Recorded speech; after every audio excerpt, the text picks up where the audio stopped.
আসসালামু আলাইকুম। সবাইকে জানাই সকালের শুভেচ্ছা। তেলের পরিস্থিতি খারাপ হওয়ার পর থেকে তেমন একটা রাইড নিয়ে বের হই না।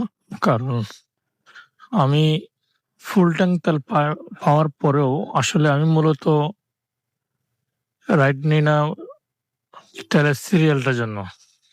হাক্কানি পাম্পে পরিচিত একজন আছে যার রেফারেন্সে আল্লাহর রহমতে গেলে full tank pi. But serial ছাড়া তো উনি তেল দিবে না। সিরিয়াল মেইনটেইন করতে হবে। আর সিরিয়াল এত রোদের মধ্যে এত লং সিরিয়াল, এত দীর্ঘ সময় দাঁড়িয়ে থেকে অফিস বাদ দিয়ে আসলে তেল নেওয়াটা সবকিছু মিলে যাচ্ছিল আপনার একটা যুদ্ধক্ষেত্র। আসসালামু আলাইকুম।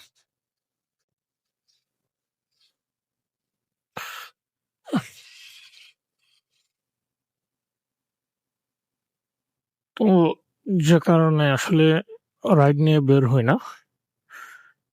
বাট আজকে অনেকদিন পরে বের হলাম। বের হওয়ার সাথে, সাথে একটা তিক্ত অভিজ্ঞতা। রাইড অ্যাকসেপ্ট করলাম। উনি প্রায় ৫ কিলোমিটার ডিস্টেন্সে ওয়েট করতেছে।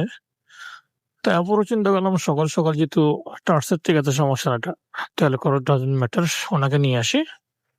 বাট ওনাকে কল করার পর যখন ওনার থেকে একটু সময় চাইলাম, আই মিন একটা সময়ের ব্যাপার-স্যাপার আছে। আর উনি যে রুটে ওয়েট করতেছে রুটটা ছিল ভাঙ্গা। তো ওনার থেকে বললাম ১০ মিনিট সময় লাগতে পারে হাইয়েস্ট। যদিও এত লাগবে না। বাট উনি ক্যানসেল করে দিছে। এখন এই মুহূর্তের রিকোয়েস্ট একটা নিয়ে যাচ্ছি আপনার আগ্রাবাদ মা ও শিশু হসপিটাল। দেখি আল্লাহ রব্বুল আলামিন রিজিকে কি রাখছে। আর তবে আগামী মাস থেকে হয়তোবা আপনার তেলের দাম বাড়বে। তেলের দাম বাড়লে যেটা হবে সেটা হচ্ছে যে আমরা যারা পাটাও অ্যাপস বা উবার অ্যাপস এ রাইড শেয়ার করি তাদের জন্য আসলে আর হয়তোবা রাইড শেয়ার করা হবে না। কারণ তারা যে রাইড ফেয়ারটা দিবে এটাতে আসলে তেলের খরচ আসবে না। আর গাড়ির মেইনটেন্যান্স খরচ তো বহুত দূরের কথা।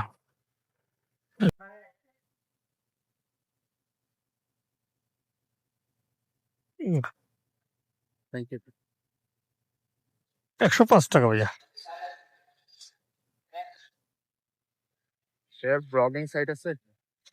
ব্লগিং সাইট প্রমোশনই নাই। আগে ছিল বাট ওই আপনার জুলাইয়ে হয়ে গেছে আপনার শেখ হাসিনা নষ্ট করে দিয়েছে। নষ্ট হইছে। আসসালামু আলাইকুম। হেলমেট দিবেন?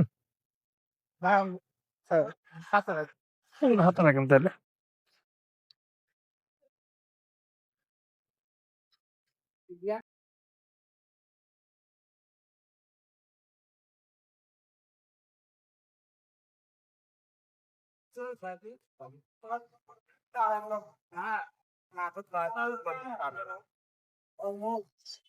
৳৫৯ ভাইয়া।